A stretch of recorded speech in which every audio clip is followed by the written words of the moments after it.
First thought I had on my mind I wanted to talk about in this video is thinking back on Dave Chappelle's last special that he got some hassle about. Didn't amount to much. I think it stayed up on Netflix and everything and got a lot of views, but it made him. I guess he may have already decided he was going to step out of the limelight for a little bit, but there was a little bit of controversy about it. I don't feel that the reason behind the controversy was really about the transgender issue. I think it was actually about the Space Jew jokes he made. A couple of jokes where the punchline was Space Jew.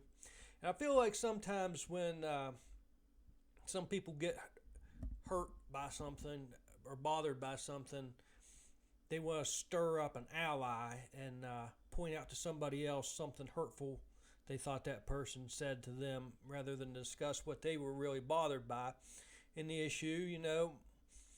That's what I feel there. Because here's the deal with freedom of press.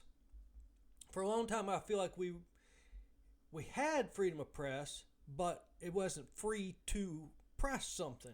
If you had something that you wanted to print up and whatever and distribute, to an extent you could do that, but that would have cost you money. Well, then came this social media stuff, where everybody for a brief period did have access to having their opinions out there.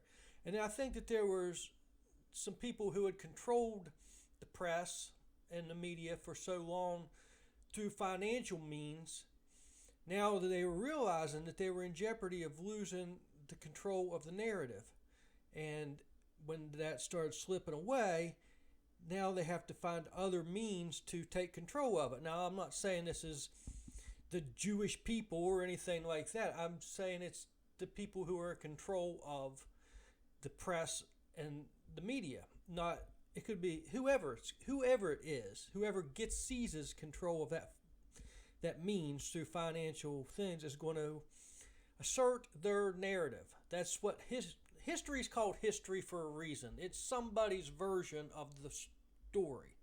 His story or her story, whoever has the power to say this is the official script that everybody has to go by, that is history. If that's what gets printed up and taught in schools, and that's what you have to agree to in order to be considered sane even. That's where I think we're at. So anyhow, that's what I feel about the Dave Chappelle thing. I think that the real jokes that got him into trouble were the Space Jew jokes. And other things I got on my mind is how the labels that get put on something, I think they're manufactured labels. If somebody takes a stand on something and somebody wants to take them down on that stand, they manufacture a label to put on them. Like with the vaccine thing, if somebody was like skeptical about vaccination, suddenly they were an anti-vaxer.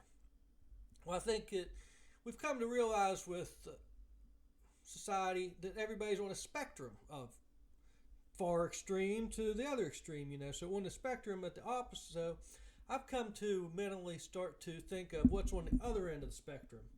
So if you got anti-vaxxer as one side of the spectrum, then you have maxi-vaxer on the other side of the spectrum. So if you're going to have one label, then you have to have the other label. So, and usually generally, when you want to be somewhere in the middle of the spectrum, lots of times.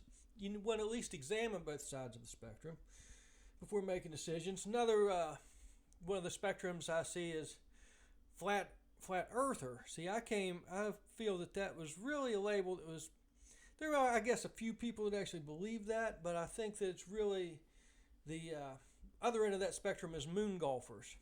Because some people might believe that the Earth's flat, but some people believe that people actually stood on the moon with golf clubs and hit golf balls. So there's two ends of that spectrum there, And I think you want to examine both sides of that. Pick someplace in the middle on that one.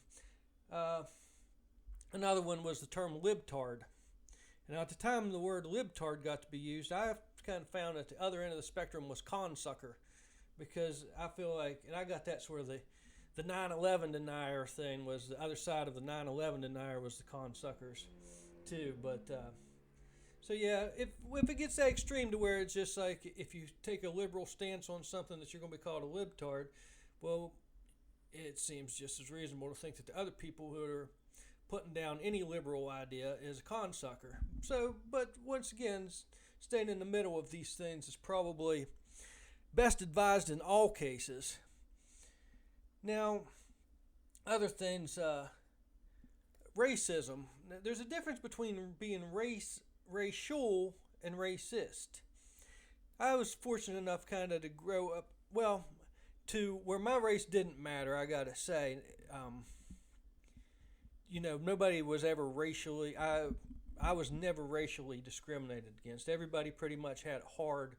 The few minorities that were around were actually kind of so few in number that they may have felt outsiders to a degree, but I think they also sort of benefited from it to a degree too because they didn't have the numbers to where they were considered a threat to people. Not to say that they didn't face some discrimination. I didn't live in their shoes. They may have. But from an objective point of view, it seemed like they were the guys that everybody wanted to be friends with because if there's something different about you, it's kind of also the value that you bring too. So, anyhow, it wasn't a factor in my life then. But you grow up and then you get moved to cities where people are sort of unite around their ethnicities. Like America's called a melting pot, but I feel like sometimes there's some sections of the pot that haven't quite melted into the homogenous society yet to a degree, and that's not necessarily a bad thing. I mean, they're just clinging tight to a culture, but yet the American culture is its own unique thing too, and it's definitely worth, I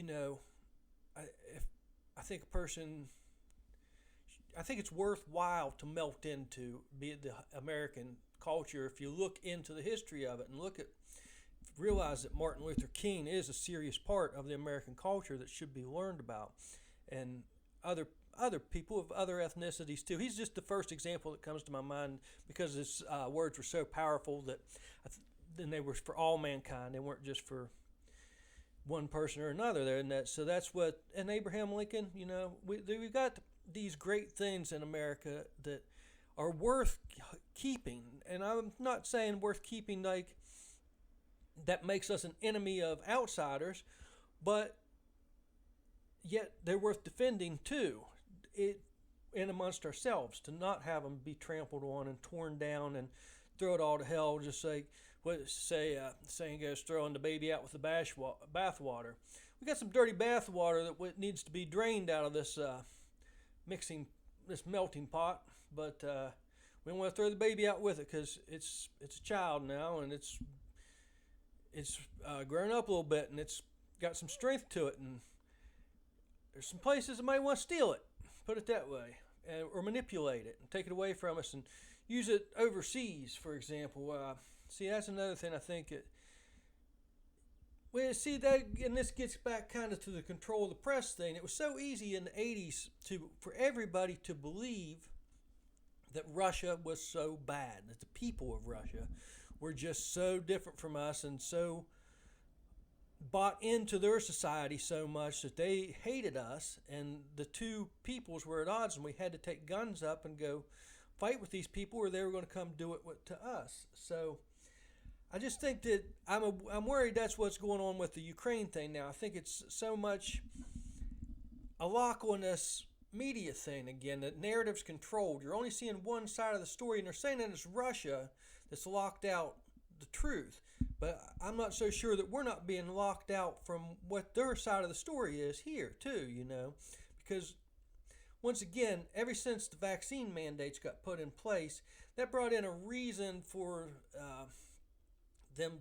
Well, it went back a little bit before that. Back before the 2020 election, these things in 2019 already on the internet, I received notification basically from YouTube that I needed to watch my opinions because they weren't worried about my opinions so much of how they would affect people in America, but they were worried that I was telling other countries too much about America that could be used against us. So, which was, fair notification. I took it for what it was, and at the time didn't take it as censorship or anything like that. But what I realize now is that it was an early warning that things were being put into place that were going to start locking what could be said, and always for the sake of safety and protection. First it was for protecting to make sure the elections were fair, and then it was protecting to make sure that people weren't being endangered by the virus and the information was all correct. And now it's the dangers of misinformation against what could be costly to the lives and the people of the Ukraine. Okay, well, my experience as a close to 50-year-old now, be 50 later this year, is that the more we meddle overseas, the more enemies we accumulate. It does not. If it doesn't affect us right here in this country, and I mean, I know to shipping, oil prices and stuff, but I haven't seen oil prices going down by meddling overseas. Is the thing too. So sometimes I feel like it's just billionaires worried about their own interest and using the lives of the common people to go fight for their interests. So that pretty much covers all the things I really wanted to talk about. Thanks. Bye.